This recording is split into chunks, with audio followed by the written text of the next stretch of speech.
Plus qu'une image que vous nous montrez ce soir, Patrick, c'est un moment décisif, un coup de force emblématique, symbole de la volonté d'hégémonie de l'islamisme turc. Oui, cette image, c'est celle de la réislamisation de Sainte-Sophie que Mustafa Kemal Atatürk avait sécularisée en 1935. Il en avait fait un musée et que Erdogan a transformé à nouveau en mosquée. C'était le 24 juillet dernier à Istanbul, en présence du président turc.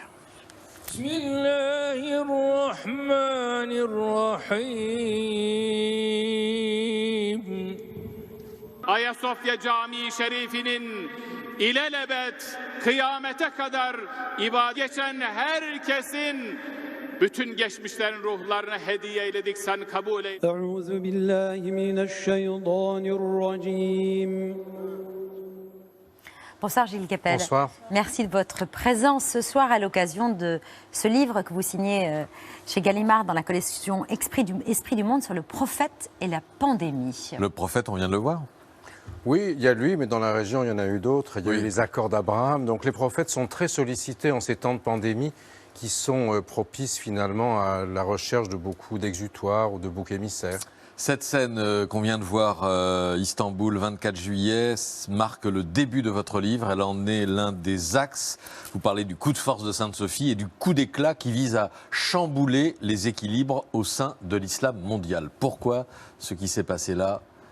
Alors c'est quelque chose qui est très important à la fois dans l'histoire longue et dans l'histoire immédiate. Parce que dans l'histoire longue, le 24 juillet, c'est l'anniversaire du traité de Lausanne, grâce auquel l'Atatürk militaire, qui a mobilisé militairement les Turcs, va permettre d'éliminer les Européens qui voulaient se couper l'Anatolie en morceaux, chasser d'un côté les Grecs, les Arméniens de l'autre. Donc Erdogan se met dans la foulée, si vous voulez, dans les pas de l'Atatürk militaire pour tordre le bras à l'Atatürk laïque qui justement avait fait de l'ancienne basilique devenue mosquée lors de la conquête de Constantinople en 1453 un musée, vous l'avez dit en 1935, comme un cadeau à l'humanité. Voyez.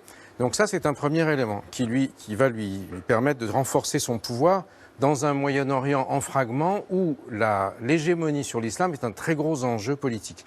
Et ça se produit, temps immédiat, pendant la pandémie, alors que le pèlerinage commence, le Hajj, le grand pèlerinage, et la Mecque est vide.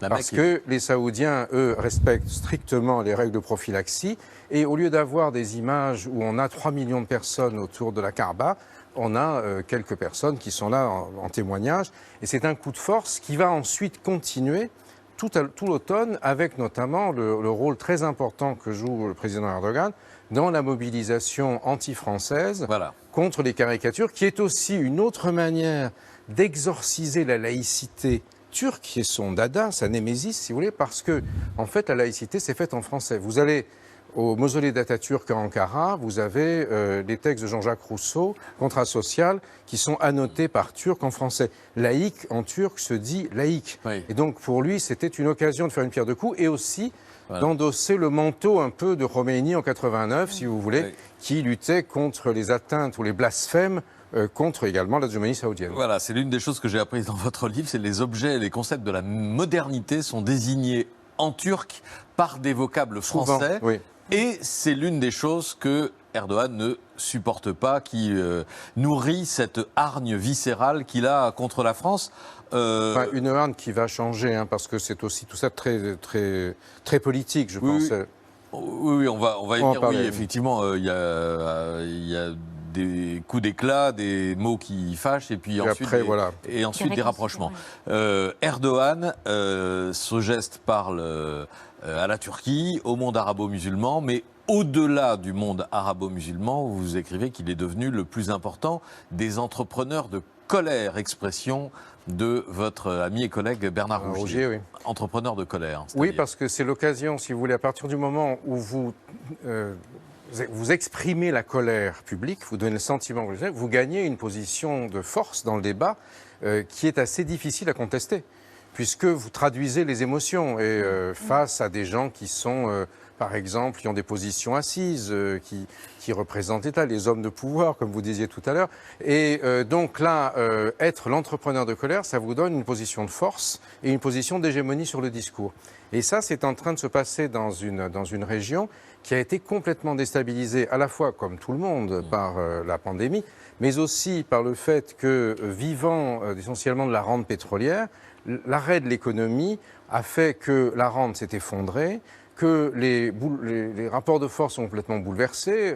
L'Arabie Saoudite et les États pétroliers, qui depuis 1973 bénéficiaient d'une rente extraordinaire, sont obligés aujourd'hui de se repositionner. Et ça va vous expliquer notamment pourquoi vous avez l'autre prophète, donc le pacte d'Abraham, qui fait que les pays très riches de la péninsule arabique, mais qui ont la hantise de l'effondrement de leur pouvoir, vont passer des contrats avec les Israéliens, la Startup Nation, le pays de la high-tech, investir dans la high-tech et se redéfinir dans l'hydrogène vert, dans toutes sortes de choses. Donc là, on a une redistribution des cartes extraordinaire, avec des paradoxes, par exemple, le traité avec le Maroc, dont Netanyahou attend que les 800 000 juifs marocains qui vivent en Israël votent pour lui, et donc lui permettre d'être réélu.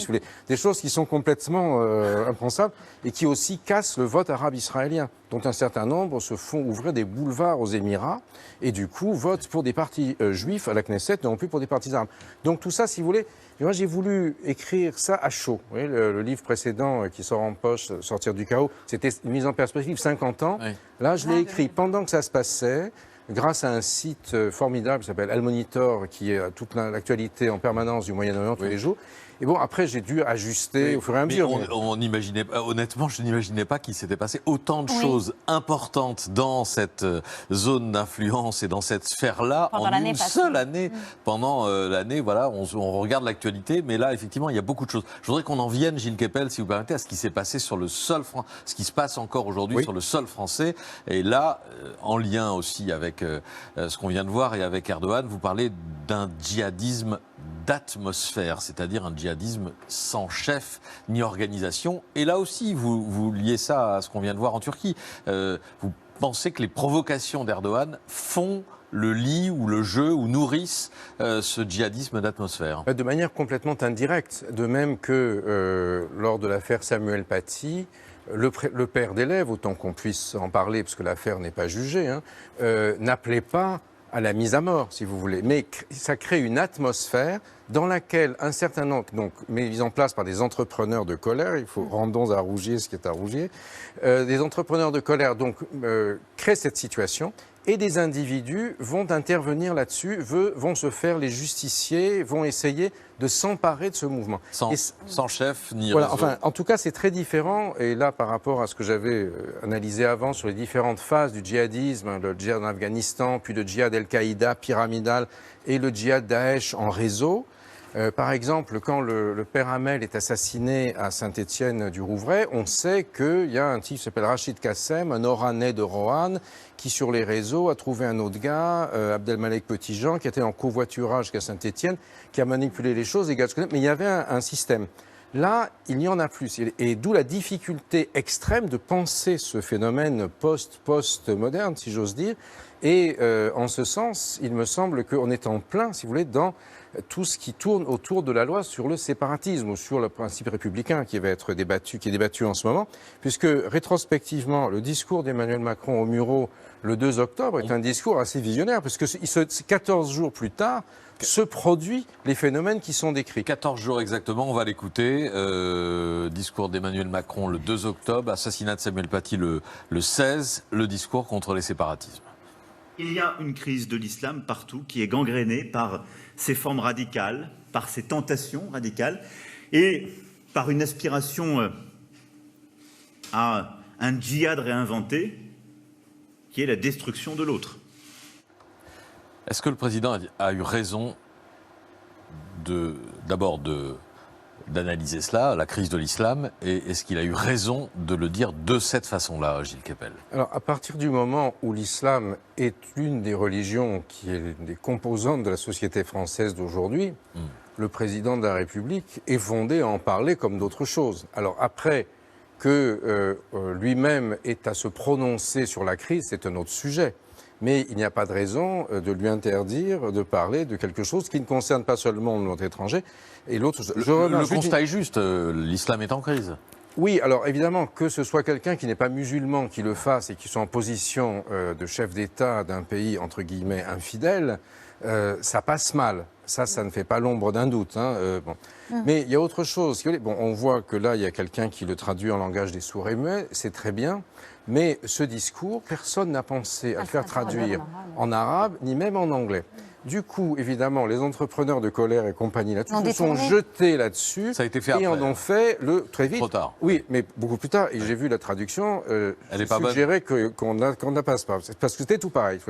Ça n'est, si vous voulez, on est là confronté à un autre sujet, pardonnez-moi, toujours c'est le même dada, et madame qui connaît les études de sciences politiques, c'est l'effondrement total des études arabes en France, remplacé par des études idéologiques, là on ne sera peut-être pas tout à fait d'accord, mais et qui me semble être un énorme problème, parce que, si vous voulez, vu l'enjeu que cela représente, nous ne sommes plus aujourd'hui équipés véritablement pour comprendre, pour déchiffrer ces phénomènes et pour les analyser. Alors après, on en fait ce qu'on en veut. On est pour ou on est contre le discours d'Emmanuel Macron, etc. Mais au moins qu'on ait... C'était traduisible pour que ce soit compris dans le monde musulman, parce que vous écrivez que le terme islamiste est synonyme d'islamique ou de. Enfin, quand il est mal traduit, oui. Il est mal traduit, mais il faut bien se traduire. Il faut utiliser une périphrase. Et donc tout ça, ça demande un certain travail. La traduction originelle, que moi je m'en étais inquiété, on m'a montré quelque chose. C'était quelqu'un, je sais pas, qui faisait des contrats, mais qui n'avait pas du tout compris la signification, vous voyez. Et bon, je ne mets pas en cause la traduction ou la traductrice, mais ça pose un véritable problème qui est celui de notre capacité à penser. À l'époque coloniale, je ne la regrette pas, mais il y avait des gens qui travaillaient sur ces questions parce que tout simplement, la France devait gérer des populations musulmanes. Aujourd'hui, nous n'avons plus suffisamment de capacité de penser ce qui se produit dans cet univers. Alors, il ne s'agit pas de l'essentialiser. Il y a des gens qui sont musulmans, qui ne parlent pas arabe, etc. Ce n'est pas le problème. Mais quand vous devez traiter le salafisme fonctionne sur un usage ou une manipulation selon certains ou l'exacerbation selon d'autres de ce qui figure dans le texte sacré. Donc, il faut être capable de mesurer ce qui se passe, comme on fait de l'exégèse biblique, évangélique et autres, si vous voulez. Et ça fait partie d'un grand débat. Alors, si les propos du président sont mal interprétés, c'est aussi parce que justement, tout ce qu'il y a dessous manque. Voilà, il y a une méconnaissance. Enfin, ils ont été plus que mal interprétés, extrêmement mal reçus dans le monde arabo-musulman. En fait, la question que moi, ça me pose, c'est vraiment la question de la place de l'Europe et du rôle de l'Europe, parce que la Turquie avait une tradition laïque avec Atatürk, et puis a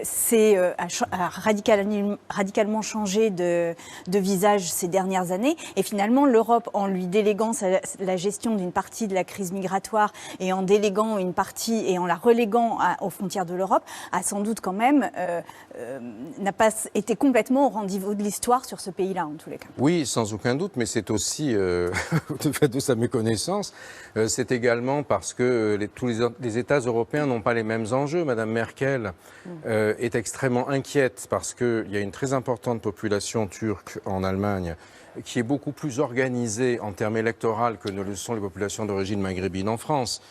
Quand Pasqua était allé à la Grande Mosquée de Paris en 1988, l'image c'était Alger vote Chirac, que la plupart des Algériens en France ont voté Mitterrand, ils n'en avaient rien à foutre de ce qu'on leur dit des autres. Là, c'est pas tout à fait la même chose, si vous voulez. Et donc, par ailleurs, il y a aussi la question migratoire, vous l'avez souligné. Madame Merkel, avec le Wir schaffen das, on va y arriver, finalement, a ouvert les portes sans véritablement en mesurer les conséquences immédiates. Donc, ça fait monter l'extrême droite, ça lui pose un très gros problème. Nos jumeaux italiens, eux, sont très inquiets si la Turquie, par où passe beaucoup de gazoducs, coupe le gaz. Et donc, on n'a pas véritablement une politique européenne dans la région. Dans un contexte où Donald Trump a tout laissé filer et a fait du business familial avec les uns et les autres, on s'est retrouvé assez mauvais. Donc, si vous voulez, on avait une très forte connaissance, une bonne expertise. Ça fait partie de notre environnement naturel. Si vous voulez, la Méditerranée...